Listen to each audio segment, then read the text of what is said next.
two sons of the same house one fortnight, and the family gave them opposite answers. Let me tell you where the first son was on Sunday, the 28th of June. He was standing at the edge of a field in Norfolk under a line of trees, watching a carriage driving competition on the King's own estate.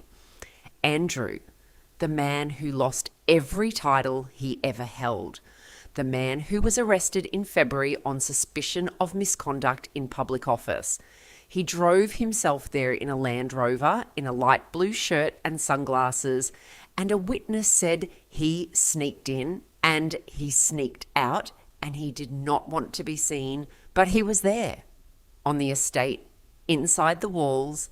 This family knows how to keep its own inside the walls.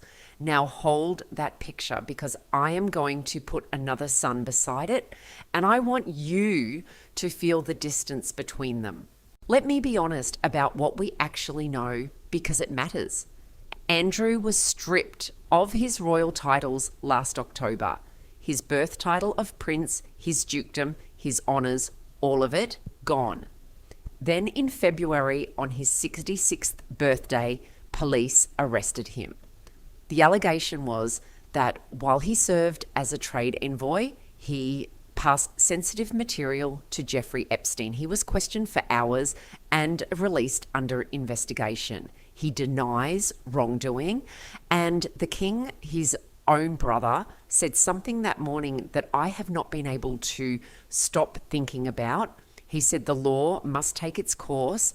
He said no one is above the law. Remember that line, no one is above the law. We are going to come back to it, and when we do, it is going to sting.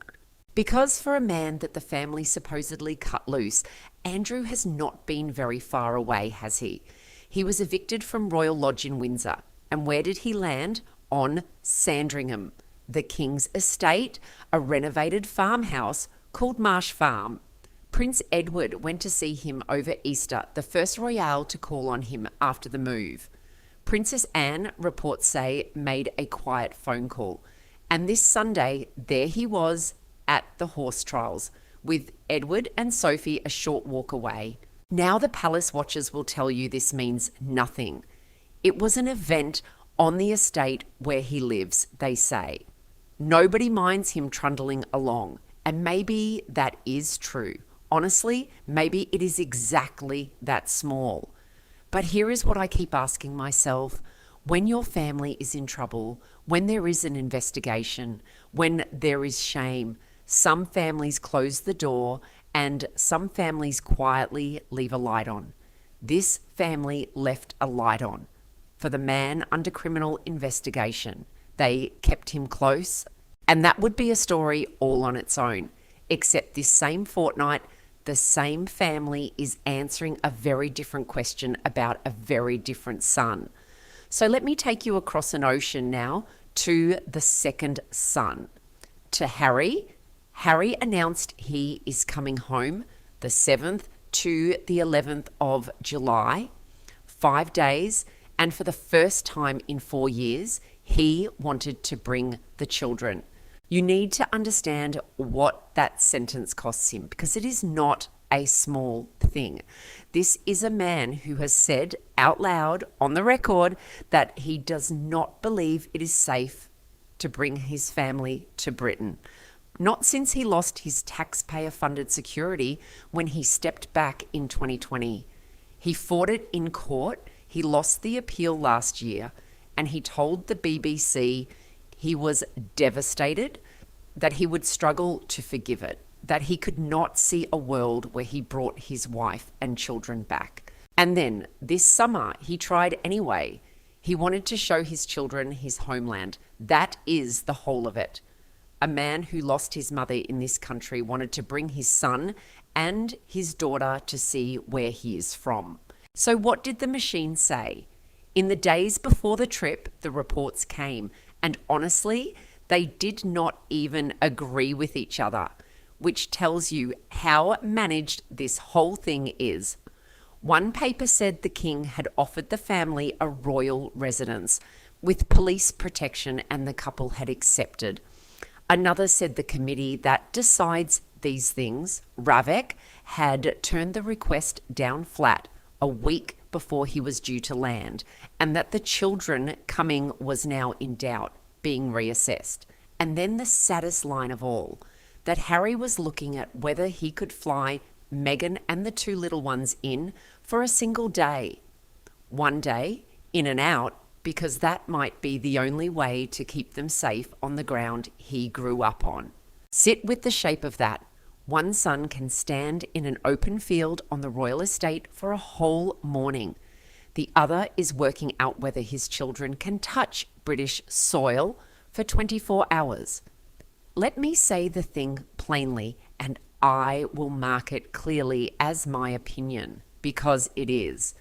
To me, this is not about security logistics. This is about who a family decides to keep inside the walls and who it leaves to negotiate his way in at the gate. And I know what the official answer is. The official answer is that these are different situations. Andrew lives here, so of course he is on the estate.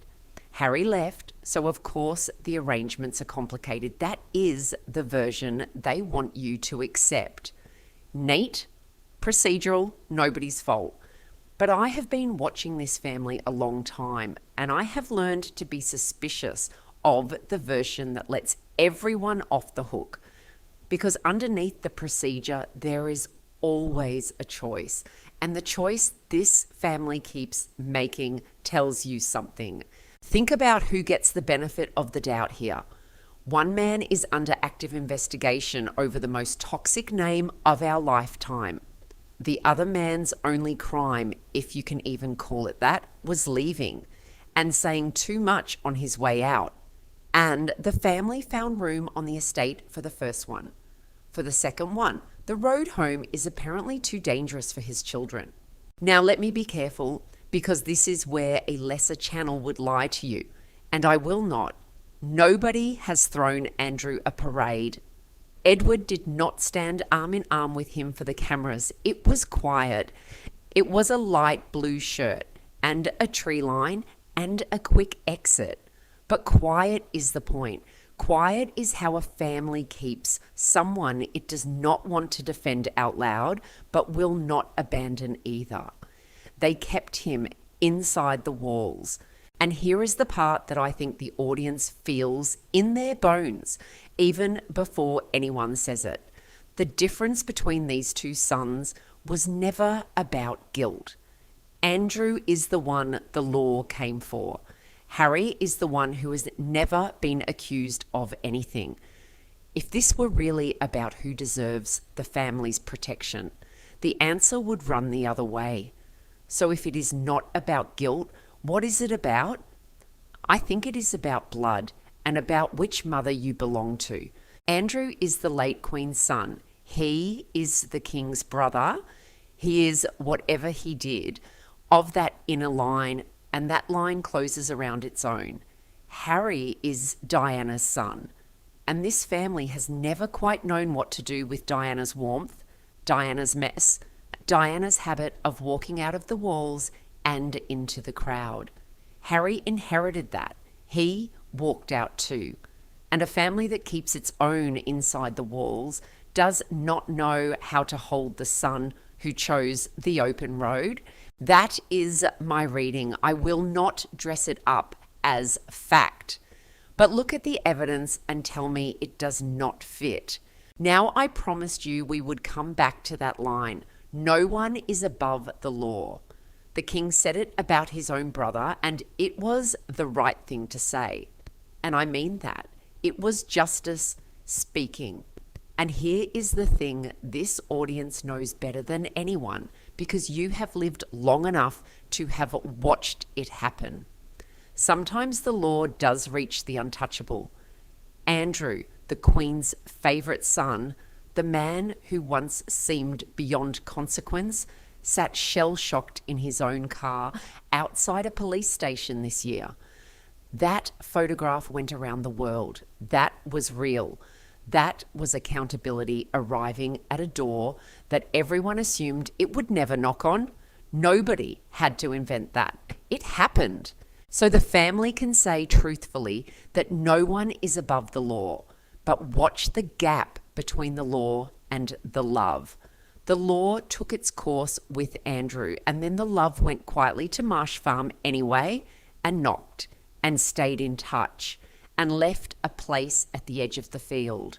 One law for all, but not one welcome for all. The law is equal in this family. The warmth never has been.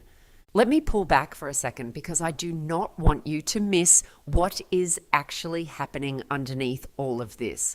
There are two kinds of exile in this story, and they are not the same. Andrew's exile is a punishment. He was pushed out to Sandringham because he became impossible to be seen with, but it is exile inside the walls. He's still on the estate, still on the phone, still in the family. Harry's exile is a choice. He walked, and it is exile outside the walls, all the way across an ocean so complete that he has to ask permission for his own children to visit safely. One brother was sent to the edge of the garden. The other put a continent between himself and the garden. And I will let you decide which one of them is actually freer, because I go back and forth on it honestly. Here is what I keep circling, and I think it is the whole thing. This family is very, very good at one skill. Keeping its own inside the walls. It kept the Queen inside the walls for 70 years. It is keeping Andrew inside the walls even now, even after the arrest, even after the titles came off. The walls are the whole institution. Duty, silence, proximity, blood. And the one person in 3 generations who looked at those walls and said, I would rather my children grew up in the open, was Diana. And the son who is most like her is the one now standing outside, asking if his little girl can come in for a day. Do you feel it? The saddest irony in the whole royal story. The walls that could not protect Diana are the same walls the family is now offering Harry as the only safe place for her grandchildren. Come inside the walls, they say, and we can keep you safe. And Harry, who watched what the inside did to his mother, has to weigh that. That is not a small ask.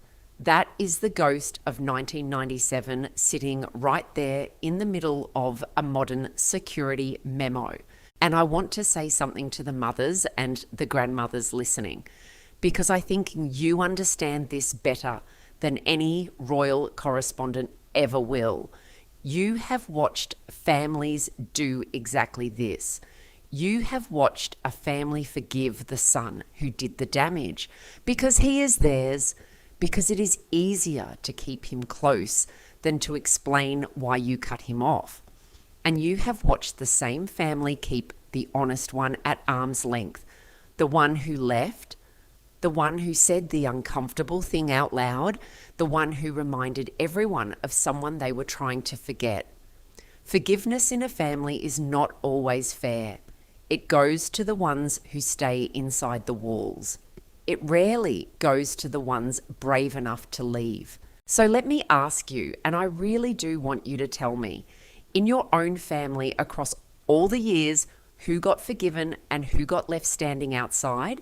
Because I think this story is only the royal version of something you have lived. Now, let me be fair, the way I always try to be, and give the other side its due. It is entirely possible that none of this is a decision at all. Maybe Andrew is simply on the estate because that is where they parked him. And the horse trials happen to be in his back garden, and there is no warmth in it, only convenience. Maybe Harry's security really is just a cold procedural tangle, RAVEC applying a rule, no feeling in it either way. Maybe I am seeing a pattern where there is only paperwork. Rebecca English, who knows that family as well as anyone, said flatly she does not think this is a major thaw for Andrew, and she may be right. I want you to hold that possibility honestly next to mine, but here is what tips me. Watch what happens next. not what they say. The king did not visit Andrew, and that is real, and it matters. But Edward did, Anne did, by phone. The family found a way, and for Harry, 4 years on, the family has found no way at all, only offers he cannot take, and rulings that shut the door a week before he lands.